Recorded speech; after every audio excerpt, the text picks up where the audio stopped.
Welcome to the new JFK Show number 259. And we've taken a little break from you know what. So it's been 3 months. Our last show was John Barber and Jasper Garrison. And we're back in earnest. And in case you didn't know, in JFK, there was something called that Puerto Rico thing. And Larry Rivera's here to explain just what Puerto Rico had to do with JFK. And you have to admit, it doesn't come off that often as far as knowledge about how they pulled it off as far as Cuba and Puerto Rico. So we're going to turn it over to Larry, and welcome back, fellas, to a show that's really at the top of the thing, top of the pops. So go for it, Larry. I've made you host. Yeah, it's been a while, guys. Welcome back, I guess. And we've been working for a couple of years now. Wow, since 2017 on the new documents. Since 2017, that's a long time already. When the new documents came out in the summer of 2017, and we started to go and we dove into those and found out that they were not searchable, and we went through all that hullabaloo and whatever, and then finally, in 2018, Donald Trump was pressured into releasing, whatever was left. However, there was still, some files left over that have not been released on account of national security, which I don't know, 50. How many years has it been since the assassination? 53? A long time. And it's still 57. A problem of national security and the means and methods of intelligence agencies. I don't know how that could, be a problem, since now everything is electronic, but anyway, I guess there's still people alive, that could be affected by the revelations, that are in those files that are still tucked away there at the National Archives. But what's the panorama that is, unfolding here based on the new documents has a lot to do with Puerto Rico. And we're going to just, in the past, I think right after the documents came out, it was August 2017, before the hurricanes in Puerto Rico, we did a couple of shows on Skewer One, who turned out to be an ex-governor of Puerto Rico, who was Cuban, half Puerto Rican, whose family had migrated from Cuba in the early 20th century. Ferré, the family Ferré, Luis Ferré, and which I did a presentation in Washington, the big event in March of 2018. And that's when I first brought out the information that was in the new files on the identity of Skewer One, being a CIA asset, an industrialist individual who had inherited, all these companies who were involved in steel and cement and construction in Puerto Rico. And then they went into the publishing business. They bought a newspaper called El Dia, The Day. And then, with all the diversifying into a lot of different areas of construction, they came to dominate and to make quite a lot of money in Puerto Rico. And as power comes, well, they were obviously very concerned when, and especially them being half Cuban, half Puerto Rican, with the situation in Cuba with Fidel Castro. And the Skewer One turns out to be Luis A. Ferré, who later on in 1968 becomes governor of Puerto Rico. But before that, he is involved with the CIA as a major asset. He, like I said, he went to school at MIT. He graduated, and I'm going to show a couple of images here of his upbringing and his education and his background and everything. He played piano. In Puerto Rico, you've got concert halls named after him, expressways named after him. But lo and behold, the guy was a CIA asset. Oh, no, not again. And only now, with these documents that came out, are we realizing the importance of Skewer One Luisa Ferré, and you know, as a means of comparison, we've had this situation with the Mexican presidents, okay, who were also CIA assets. So there is a pattern here, Jim and Gary, where the CIA is in control of the top dogs of each of these countries, you know, Mexico and Puerto Rico.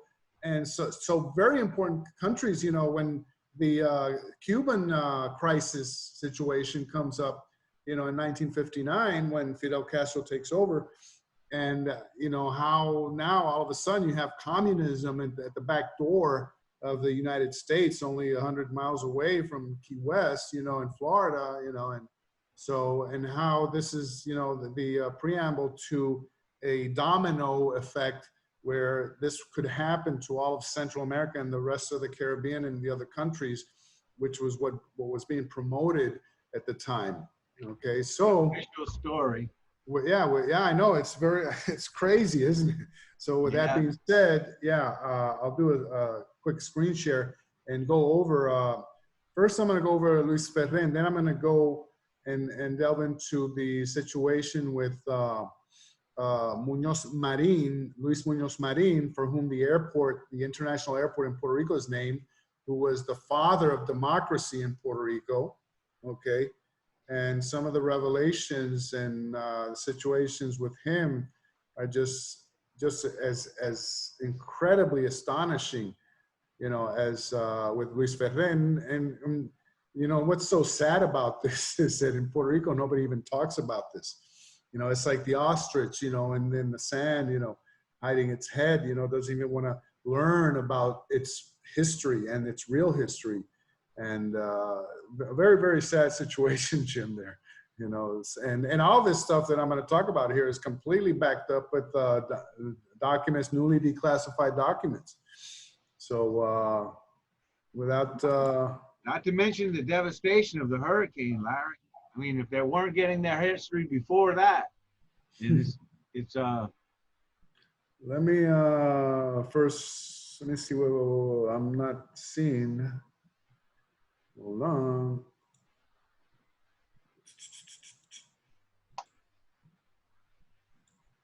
Bear with me real quick here.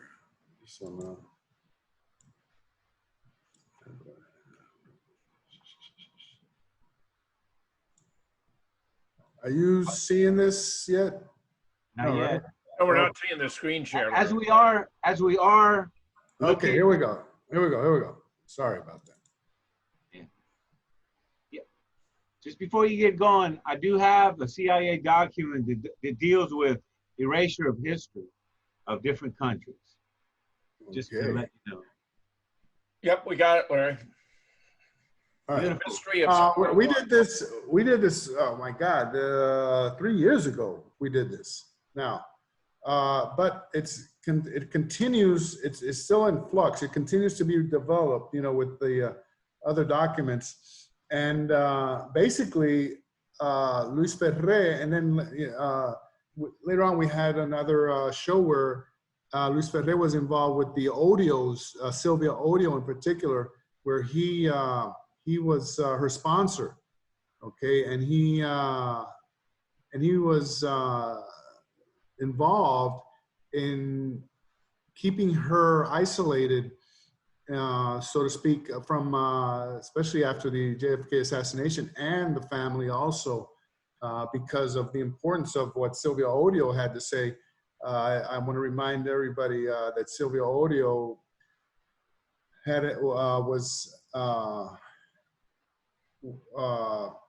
was involved in an incident with 3 guys that visited her on September the 27th September 1963, when Lee Oswald was supposed to be in Mexico City, which was the official version, which we have already trashed as completely false. And now Sylvia Odio's testimony and her recollection of events takes on new meaning. But Sylvia Odio was very important in all this, because she and the Ferré family knew each other from before Fidel Castro, so they had a relationship there. And so Skewer this happened One. in Dallas. Yeah, the Huh? event happened. It happened in Dallas when. That's right. Sylvia Audio met someone that was Lee Three, Osborne. yeah, three guys. One of them said that he had been in contact with her father, who at the time was in prison. Fidel Castro had him and his mother. They had 10 siblings, the Odios, and as soon as Castro took over, they all went to different places in the U.S. and but they were, you know, very much in touch with each other and their father, and that's when these three guys showed up at Sylvia's doorstep there to see if she could help, you know, writing letters to promote, you know, the cause, you know, and then when as soon as it happened, Sylvia wrote her father, who was in prison in Cuba, and he said, no, you know, I don't know anybody, and anybody that comes over to you saying that they know me, you know, that's complete bull crap, you know. So anyway, Sylvia and the Ferrer family, the Odios and the Ferrer family knew each other from before in Cuba. So when Sylvia first left Cuba after Fidel Castro, she ends up in Ponce, and then Ferrer makes arrangements to take her to Dallas with a family called Rogers, who were involved also in the cement industry in Dallas. So anyway, to make a long story short, Ferrer was very much involved in the anti-Castro movement and helping the anti-Castro, all of the different organizations, to use Puerto Rico as a base, you know, to attack Fidel Castro in different ways and manners, you know. And I mean, you had Veciana, Gutierrez Menoyo, you had Manuel Rai, all these people, and they just like lined up, you know, to go and see this, and that's why I call him the Godfather. You know, it's like the image that I see here is this guy, you know, and people come in kissing his hand and his, you know, and as the Godfather, and that's who Skewer One was, you know, in my mind, you know. And here's, for example, here's a portion of this 201 file that shows that he was an MIT graduate, 1924, mechanical engineer, with a master's in 1925. Then he goes back to Puerto Rico, and he actually takes over the family business, which had diversified into, like I said, ironworks, railroad construction, cement, especially cement in Puerto Rico, you know, and that those type of industries, and a newspaper, which was very important because they were in a position to influence public opinion of the masses. All right. So, you know, being like, you know, in this position, they had a lot of power, you know. And for example, even Skewer One, his interest was not only confined to Cuba, he also had an extreme interest in the problems of the Dominican Republic and the threats of communism there, where this cable explains his posture and gives the reader an idea of the vast economic resources that he possessed. And we run into this cable. It says, Skewer One, he was considering the construction of two sizable plants, one cement and one glass, in the Dominican Republic as a means of augmenting official assistance through private enterprise, and asked blank. I mean, if this guy is just a run-of-the-mill industrialist, you know, entrepreneur, why all these, you know, redactions, you know, in these, you know, of the venture blank, that this was a personal decision for Skewer One to make. He felt that it was imperative for all free nations of the hemisphere to do all in their power to help the Dominican Republic become a true democracy and to deny it to the communists. I mean, this is heavy duty stuff. This guy's a major player in the Caribbean, you know, because he's got a lot of money. Okay, his family has been dominating, you know, industry in Puerto Rico for 50 years, almost 50 years at this time. We're talking about the 20s, you know, all the way to the 60s, you know, at least 40 something years. Okay, but you know, let's not get ahead of ourselves. This cable, dated 7 December 1961, reports Ferrer as really interested in Cuban affairs. His involvement is described in detail. Okay, now there's a fellow here that is mentioned as Cable Cisneros, was actually Rogelio Cisneros, who was with Manuel Ray in Jure, which was an organization that came out and you know, trying to do this anti-revolutionary, anti-Castro movement here, and actually send and accumulate weapons, arms, boats, planes, you know, everything, all the hardware needed to reinvade Cuba, you know, especially after the Bay of Pigs debacle there. So this one is very interesting because, you know, it tells you what Skewer 1, you know, was really into. And this initial meeting, this Carnley, well, I'll tell you later on, Patrick Carnley was the San Juan head of the CIA in San Juan. Okay, and he was in this meeting here, and they're talking about the Cuban affairs that he is so intensely interested. And discussion touched off by S1, means Skewer 1, announcement that he had just been paid a visit by Cisneros, who alleged to be a new general coordinator of MRP, Movimiento Revolucionario. Okay, this led to lengthy discussion with Manuel Ray, okay, who is the man he was first with MRP, and then he founded Jure, Jure, and all these organizations were very militaristic, and they were very much involved in trying to actually, you know, land troops and forces in Cuba and try to, you know, confront Fidel Castro, even though they knew they were not being supported by the U.S. Military.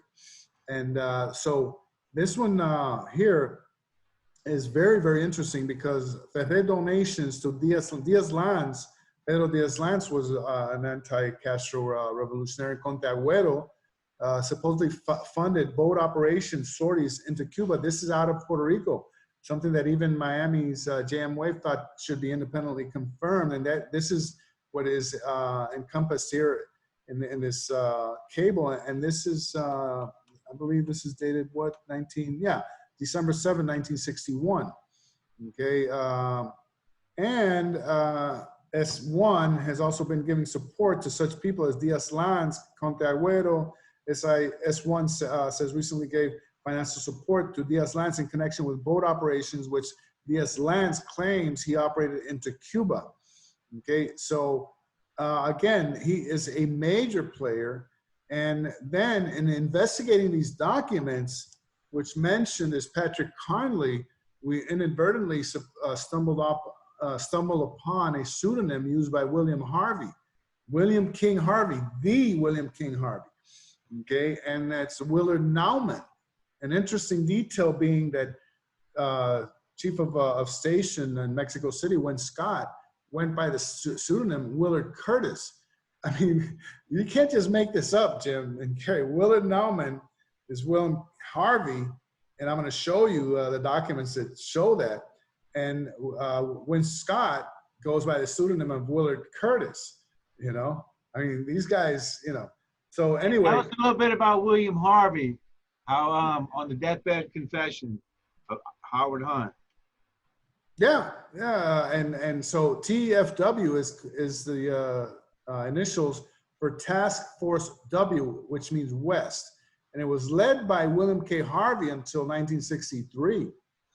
Okay, with and again Willard Naumann, and it's all over the new documents. So when we go and we declassify this cable here, which has to do with Skewer 1, you know, I mean, he was up with he was in the big leagues, big time, okay? And here we have William K. Harvey, also known as William Naumann, meeting with Skewer 1, and what they're talking about here is how they're gonna deal with this Manuel Ray, who, and Manuel Ray was actually the next in line, you know, if Fidel Castro was toppled, Manuel Ray was the first guy that everybody wanted to support to go and be the president of Cuba. Okay, and that was in the early 60s. All right, and so the initial here, the following summarizes Naumann and Carnley, July 6th meeting with Ferré. Okay, then here would have been Skewer 1. Okay, who selected as most suitable channel established Naumann contact with Ray. Okay, Manuel Ray. The initial discussion centered on Ray activities and particularly current reports of a Muñoz Figueres Betancourt support of Ray. Now, Muñoz was a governor of Puerto Rico. Figueres was the president of Costa Rica, and Betancourt was Romulo Betancourt, president of Venezuela. So it's like a triumvirate, you know, there's in support of Ray, which had received some recent press treatment here and with which Ferré well acquainted. So from Puerto Rico, you know, they are creating, you know, this mechanism here on who and how they're going to replace Fidel Castro. Okay, while Ferré offered no hard evidence, Muñoz, the governor of Puerto Rico, et al., actively projecting Ambang. Okay, I missed this one. Ambang is the cryptonym for Manuel Ray. Element into future Cuban political order, considers these allegations extremely credible. Okay, referred fact, Ambang, I missed this one also. Political philosophy greatly coincide this group. Liberal leaders, and also alluded to similarity, Muñoz advocacy, Ambang 1, which is Manuel Ray, to treatment according to Betancourt, while he awaiting turn of political tide in Venezuela. Ferré intends, however, maintain contact with Ambang 1, which is Ray, as he does with many Cubans, and expect he continue to be available source. Ferré then readily agreed to set up a Naumann-Ray meeting. Naumann, again, is King Harvey. Yeah. Meeting in manner not to, and look at this, not to divulge agency connection of Ferré, okay? When place calls to arrangement, however, learned that Ambang Ray, departing from San Juan from Miami, was unable effect introduction Naumann prior to Ray departure. Ray will return San Juan. In Ferré attempt arranged meeting, one of telephone calls which of special. Okay. Ray was in Washington 2 weeks ago for a discussion with group. Okay, so basically what the point of bringing this here is that this is the cable that tells us that Willard Naumann was William K. Harvey, and I'm going to show you here. Can you see this? Yep. Okay, I just switched to another document. Yep. Okay. Okay, so right here, Chief TFW. Okay, that we just talked about. Okay. Attention, Willard R. Naumann. Okay. We know as William Harvey. And what now we know is William Harvey, because the only person who was chief of TFW, okay, Tactical Forces Out West, was William Harvey. So attention to William Naumann, and this is the one, and nobody in JFK has ever made this connection, Jim. Okay, so forwarded here with an envelope for Willard Naumann, which contains memorandum for the record prepared at the station. The memorandum contains some notes on Manuel Ray, which it is thought would be of particular interest to Naumann. Okay, now you go further down, and again, Chief of TFW, attention William R. Naumann, and it comes from Chief of Station San Juan, who's Carnley. Okay, and then the memorandum goes on and on about Manuel Ray. Okay, so this is the one, Patrick R. Carnley, who was the CIA, head of the CIA in Puerto Rico at the time. So this is the one document that tells us that William K. Harvey used this cryptonym of Willard R. Naumann. Now that you have that information, now you can go and search all the documents that mention Willard R. Naumann and look at his involvement in this whole scheme here, okay? and what type of control he had on the situation there with Cuba. And I'm gonna go on here quickly. Okay, now that can you see this? Puerto Rico's role Yes.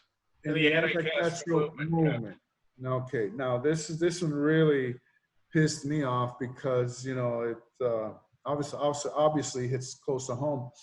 But maybe Jim can help us out here. And Puerto Rico's role in the anti-Castro movement. The declassified documents released in 2017 and 2018 painted a subordinate picture of Puerto Rico turning the island into a base of operations for many anti-Castro Cuban exile organizations, which undoubtedly took advantage of Puerto Rico's colonial status, where the government could not resist the whims of the CIA's obsession with Fidel Castro and his communist control over Cuba.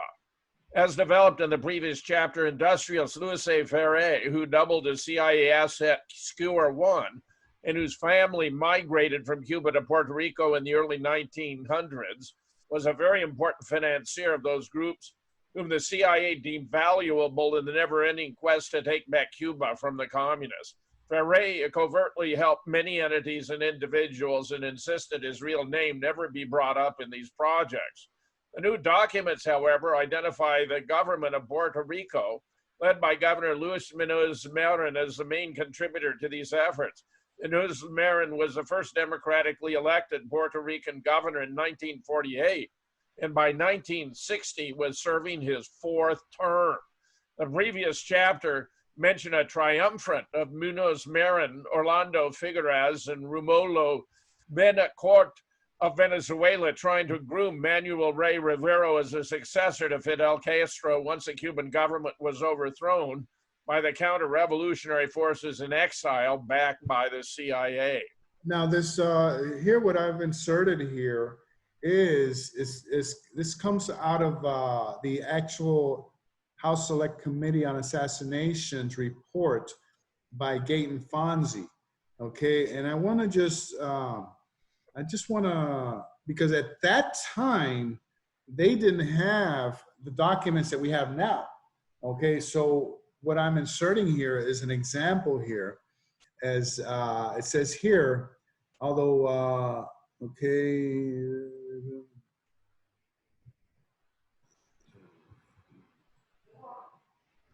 here. Although there is no evidence that the Puerto Rican government was supporting the MRP, Rye was looked upon with great favor by Puerto Rican officials, and he endeavored to rebuild the MRP with Cuban exiles residing there. Okay, and this is Gaten Fonzie, okay? And he's saying there was no evidence that the Puerto Rican government was supported by the MRP. That is not, now with the new, I mean, you gotta laugh. Yeah. You know, now with the new documents, okay? Now let's continue on here. Author Nelson A. Dennis describes how compromised Munoz Marin was with the FBI's J. Edgar Hoover, where Hoover personally intervened to make sure that Munoz was made aware of who his master was as he opened a secret file on Munoz to add to the many secret files Hoover accumulated over the years of politicians and any citizen whom he would consider a threat to the power of his seat of government. The following excerpt from FBI Executive Conference File 662554, section page 68 explains, assistance to the director and assistant directors, but I do not believe it is sufficient that the policies and procedures of the Bureau be understood only by this rather limited group. It is properly handle at the work of the seat of government. To properly handle the work at the seat of government, I believe it's very necessary that all supervisors stationed at the seat of government, which is, of course, what Hoover designated the FBI, SOG. That's right. That's right. Be called in for conference from time to time and explain to them for their information and guidance the various policies and procedures. Such conferences would also be helpful in obtaining ideas and views of their supervisor, which would be beneficial to a more smooth running operation of the Bureau at the seat of government. It didn't matter what presidents came and went, you know, but that's right. That's how Hoover viewed it. Yes. Yeah. I would like to have such conferences initiated on a regular schedule and a report submitted to me relative to them that after each conference has been held. I believe the same sort of conferences should be held by the assistant to the director in charge of administration with the assistant directors and supervisors under his supervision, so they may likewise understand the general policies and procedures of the Bureau in administrative matters and a general idea of the investigative procedures and policies. Very truly yours, John Edgar Hoover, Director. So now Nelson Dennis continues about all the dirt that they found on Luis Muñoz Marin. Then they struck gold on April 1st, 1943. Hoover received multiple reports from reliable informants that Luis Muñoz Marin was a narcotics addict. In addition, a supplemental report showed he was known as El Moto de la Salsa Verde, the junkie of Salsa Verde, and that he'd been involved in an important narcotics case, but nothing was done inasmuch as Muñoz Marin would fire all members of the Insular Government Narcotics Bureau if prosecution were even contemplated. According to this report, the Customs Service, U.S. Treasury Department, San Juan, Puerto Rico, have been informed of the existence of Muñoz Marin's participation in the narcotics case. Hoover finally had some real dirt, and now Muñoz Marin exactly where he wanted him. Muñoz Marin was an addict, he'd been caught in a narcotics deal, and he'd used his public office to bury the entire matter. The FBI had no desire to investigate further or to prosecute Muñoz Marin's narcotics case, because with this report and all it implied, addiction, drug sales, obstruction of justice, the FBI could end his career at any time. As the following sequence of events make clear, this one-page report turned the political leader of Puerto Rico into a U.S. sock puppet. That's incredible. And this is the report. Wow. That's right. From 1940 on, he knew who his master was, in this report here, which was uncovered by this author, Nelson Dennis. And, right here at the end, in fact, if you read Dennis's book, it's just disgusting because he found out a lot of details of Muñoz Marin's life, early life in New York City, and in Washington. His father, Luis Muñoz Rivera, had been a ardent, I'm big time independence advocate, seeking independence for Puerto Rico. And when the U.S. took over Puerto Rico in 1898, briefly Puerto Rico was given their independence, but then they were included in that booty that included the Philippines and Guam, as the properties now of the United States of America. Obviously with Cuba, and what happened, with Teddy Roosevelt there and the Rough Riders and how they had defeated the Spanish, and then the Spanish, after what happened in Cuba, said, well, we're out of here, we're out of the Caribbean.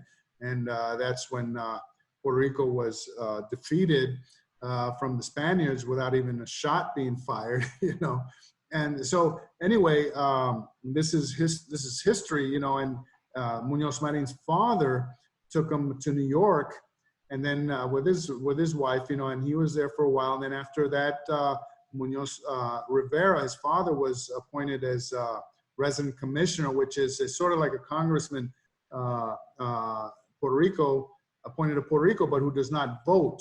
All he does is he can attend congressional meetings, maybe they put him in some kind of committees or whatever, but they do not hold a vote at all. But then his wife dies. They divorce, and Muñoz Rivera dies, and then his mother takes him to New York, where he, goes to school, and he then later on, he stays in New York for a while, and he lives in New York for about 15 years. And there he becomes this bohemian type of individual, publishing magazines and articles. I'm talking about Luis Muñoz Marin, and getting involved in the Greenwich Village scene there, and becoming a narcotics opium addict who would frequent the opium dens there in Chinatown. and actually lived that type of life, you know. And at the time, he also married this woman and had a couple of children, and he abandoned the woman, he abandoned the children, you know. He went back to Puerto Rico for a while, went back to New York, going back and forth, you know. So this is, you know, and he was a very, very heavy drinker also to boot. So this is a type of man that is being groomed to be, you know, to lead Puerto Rico, you know, after they decide to stop the string of U.S. governors. Puerto Rico had U.S. governors up until 1948, from 1898 to 1948, you know, and in the process, they established, you know, that Spanish would not be taught in schools at all in the early 1900s, and they abolished Spanish as a language in public schools in Puerto Rico. Really? And, oh yeah, oh yeah, and so that, you know, but then when you have the type of culture and language history that Puerto Rico has had since 1492, when Columbus, you know, 1493, when Columbus discovered Puerto Rico, okay, and colonized, and then they colonized, the Spaniards colonized the island, and they had maintained control over the island for 400 years.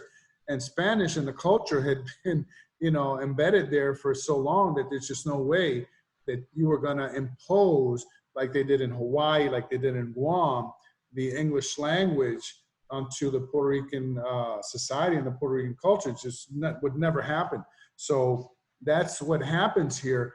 And as a result, well, I'm not even going to go into the Jones Act, you know, where Puerto Ricans were made American citizens right in time to fight in the World War I, okay, and be cannon fodder, you know, so to speak.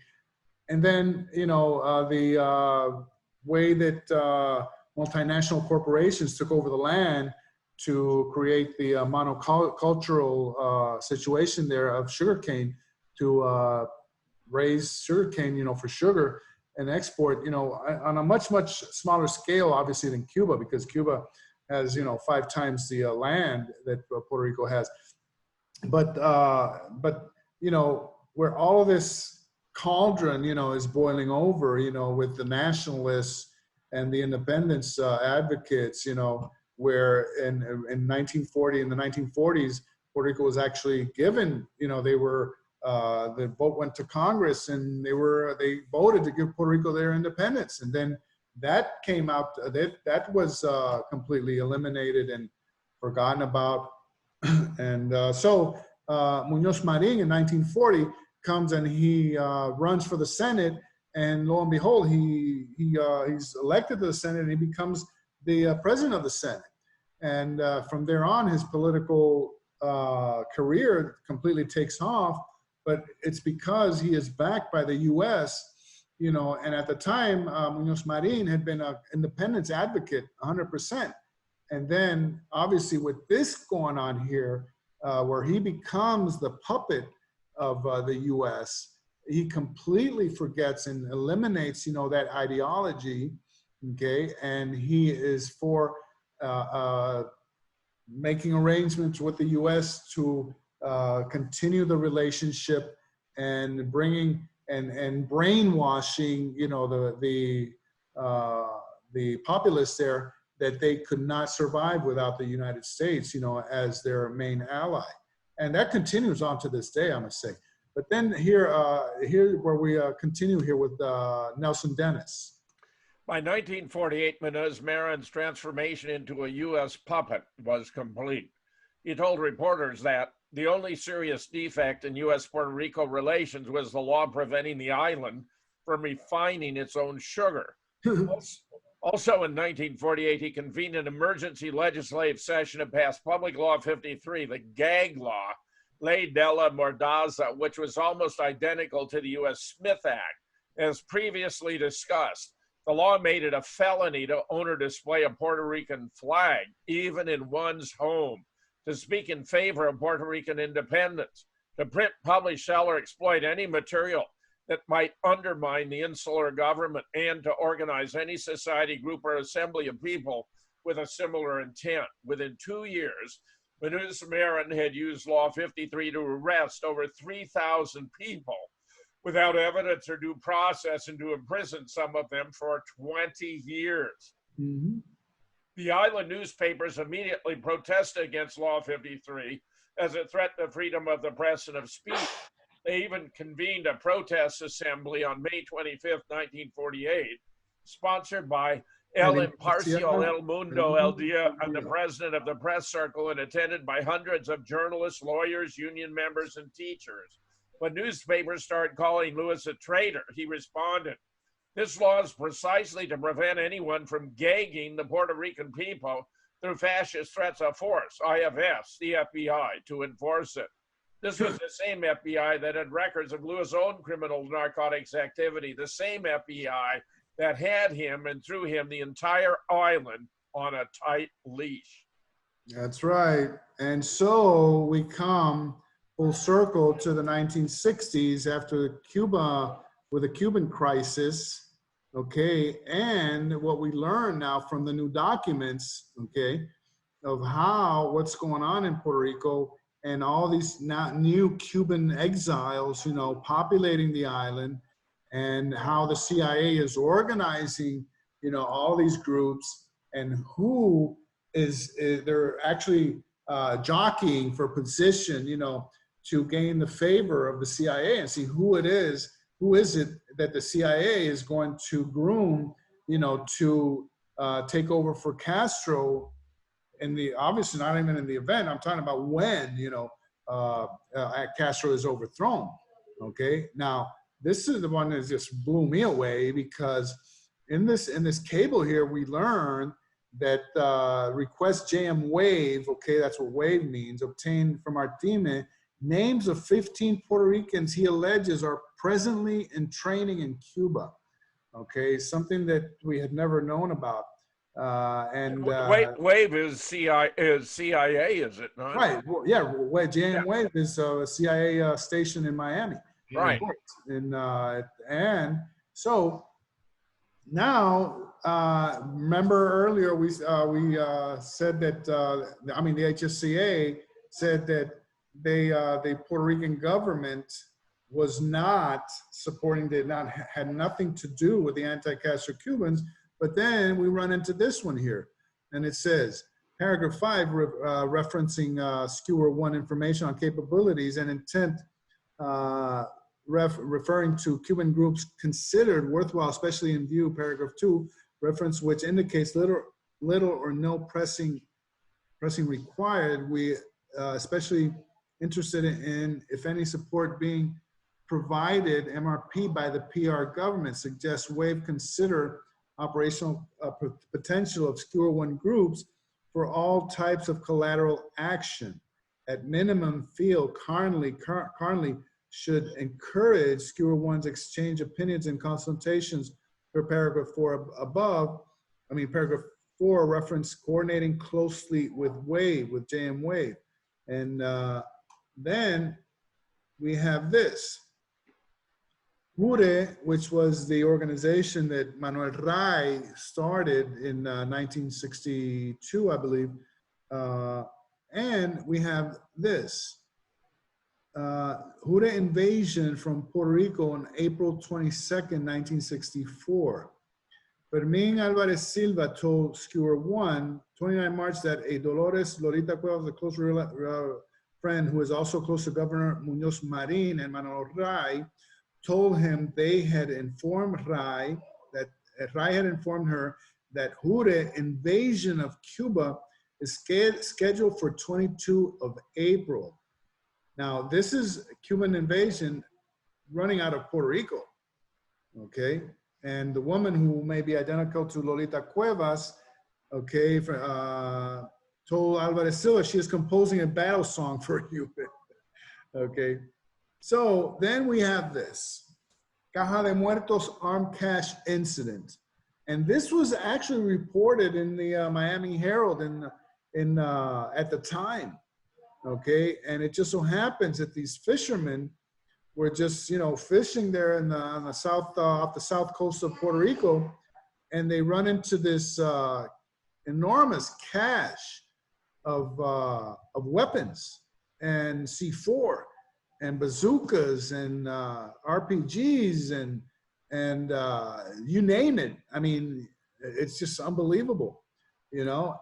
And how that cache of weapons ended up there, you know, then nobody knows. Okay, so then here, MTOP 2 reported conversation be held 26 January with Sergio Sanchez, chief machinist aboard Jure boat, which located Puerto Rico, and Rogelio Cisnero Diaz, coordinator of military action. That's the guy that worked with Manolo Ray, Jure National Executive. Following information learned, Cisneros told Sanchez Odenvi, okay, Odenvi is the FBI, and O'Dirge, I don't know what that is. Puerto Rico picked up Jure arms and modern explosive C3 cached in a place known as Cajón de Muerto in Puerto Rico. Caja, actually, they had it wrong. It was called, it's an island called Caja de Muertos off of Ponce. Cisneros stated cache was made near the coast, and Jure planned to pick it up in their boat and send to Costa Rica. But cache was discovered by fishermen who advised authorities. Authorities immediately checked Jure's boat, but found nothing thanks to quick thinking crew members who threw overboard bases of anti-aircraft guns. I mean, anti-aircraft guns, that's serious firepower there, you know. So Sanchez stated he aboard boat when searched, but had no knowledge of arms found in cache that belonged to Jure. Cisneros stated Governor of Puerto Rico called newspapers and informed them he suspected the arms were cached by Cuba, who planned overthrow of Puerto Rican government. This is so outrageous here, Jim. Yeah. You know, this is Muñoz Marin. This is freaking Muñoz Marin, the sock puppet, okay, of the CIA and the FBI and the U.S. government. Castro is going to invade Puerto Rico, right? He's turning around this whole thing. He's turning around this whole incident. You know, I mean, you can't make this up, you know. He's turning around the whole incident saying that, oh, it's Fidel who went and he dropped off all that, you know, hardware, you know, and its intention there is to overthrow the Puerto Rican government. I mean, this is outrageous, okay? Cisneros commented that Puerto Rican governor did this to sidetrack FBI and O'Dirge investigations and to eliminate the possibility that Ambang, who is Manolo Ray, activities being revealed. Cisneros also stated that ODIOC, which is U.S. government, could never touch Jure, that because it located in Puerto Rico and registered in Panama, a named person who is extremely close to Governor of Puerto Rico and bitter enemy of Cuba. That's a smokescreen because Muñoz Marin was not a bitter enemy of Cuba. In fact, he was their puppet there in Puerto Rico. MTOP 2 asked Cisneros why Jure trusted Governor of Puerto Rico. Why do you think? Cisneros replied, Governor, primarily a nationalist, an enemy of his prime imperialist politics, and therefore also enemy of Cuba, which is false, who would never have enough money to buy governor's conscience, who appreciate headquarters repeat each quarter comments on accuracy of both statements. So now we come to this. You know, and this one just completely blew me away because they lost the arms cache, okay? And now, how are they going to replace the weapons, okay? And it says here that real objectives of a bond sale, okay? We're talking about a bond sale. This is a public, okay, a government transaction. You know how governments sell bonds to raise money, okay, and then you know as they mature, the bonds, you know, they're paid and whatever, and interest is paid during the time of the bonds that are going back and forth, you know. And it says here that the real objectives of bond sale, promise made to his organization by Governor Muñoz Marin to give double the amount he raised by bond sale. This is to replace, you know, the weapons that were lost, you know, when they were confiscated, okay? And provide cover story for public in order not to reveal sources of income from government governments, Costa Rica, Venezuela, and Puerto Rico. I mean, this is serious stuff here, you know, where you have, you know, it says that that HSCA write-up there by Gate and Fonzie, the Puerto Rican government was not involved in anything that had to do with anti-Castro operations. You know, there's nothing further from the truth here, you know. So that's basically what we have here. You know, it's still being developed, you know, lot of new stuff coming out, especially on the William K. Harvey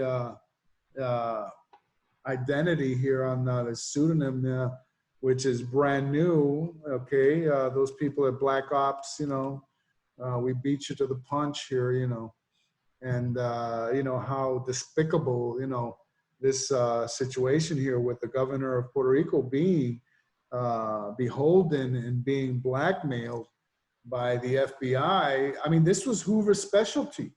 Yeah. I mean, you know, throughout the years. I mean, yeah, but it was usually sexual blackmail, sexual indiscretions, you know, photographs of a senator in bed. Like he did with JFK. But in this case, he used his drug addiction as the leverage. Yeah, that's right. At any time. And he did it with JFK, you know, with his, you know, womanizing, you know, with that German spy, you know, and you know, and all the, you know.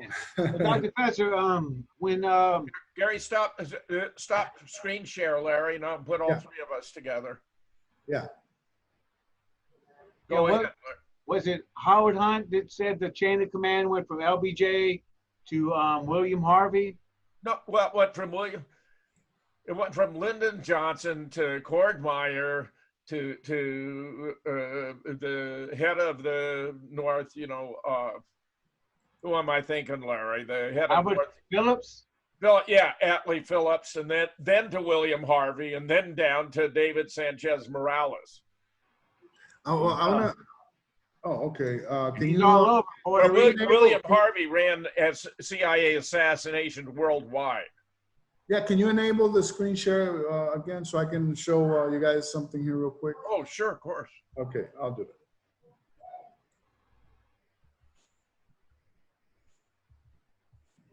All right.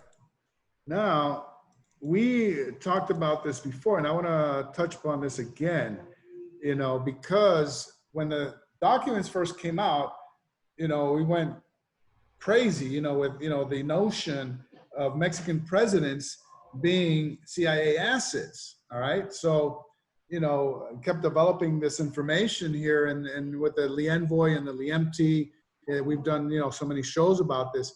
You know, it turns out that these three citizens, okay, were CIA assets from 1958 all the way to 1976, okay, including the time when Lee Oswald supposedly went to the Mexico City to go to the Cuban and Soviet embassies, you know, and so we went ahead and, you know, we kept doing all this research, you know, and it just so happens that even Mexico, they've been looking at the documents and they're going, you know, wait a minute, you know, these guys were real CIA assets. Not only that, but, you know, traitors, okay? Oh, yeah. Traitors, okay? And this here, where it says the disclosure of these documents would possibly change the history of Mexico. This is Mexican media now realizing, you know, the importance of the new declassified documents as the level of subordination of President Adolfo López Mateos to legendary chief of CIA in Mexico City, Win Scott, is officially revealed, who recruited him as an asset to the agency, as he did with Presidents Gustavo Díaz Ordaz and Luis Echeverría. And all these guys were in bed with the CIA to the point where, you know, here, these are screen grabs, you know, from the report, okay? And top secret, you know, these guys these are their CIA cryptonyms.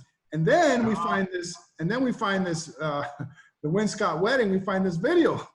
and we find all three of them here, Echeverría, Díaz Ordaz, and López Mateos, you know, at the reception of Win Scott's wedding. And this is Lopez Mateos signing. Classic photograph, Larry. Yeah. Absolutely classic. Not only that, but that Lopez Mateos stood as his best man, you know, padrino de boda, you know. Yeah, I mean, you know, well, hey, wait a minute, what kind of relationship do you guys have here, you know? And this is Echeverria, you know, so you think Lee Oswald ever had a chance against these behemoths? Had no chance. Of course not. And it's obvious that the Mexican government played a crucial role in helping the CIA and FBI make a patsy out of Lee. You know, but the point of all this, okay, is that the CIA went after the biggest, the top dogs, you know, of the governments, okay? Presidents and governors, you know, they didn't mess around with anybody. Yeah. And that is how this whole thing, you know, is playing out here, you know, with the new documents. And it's just shocking to me, you know, that, you know. Larry, you've done another sensational piece of research here. I mean, it's just fascinating. I don't think anyone can believe the detail and thoroughness with which you are examining these matters. Yeah. And it's all there. It's all there. You just have to put the pieces, the interlocking pieces of the puzzle, you know. All right, well, let's go ahead and call it right there. Lee Oswald had about as much chance as I did pulling off 9/11 with my razor knife. Your box cutter. All right, this has been JFK Show number 259. We'll see you next time.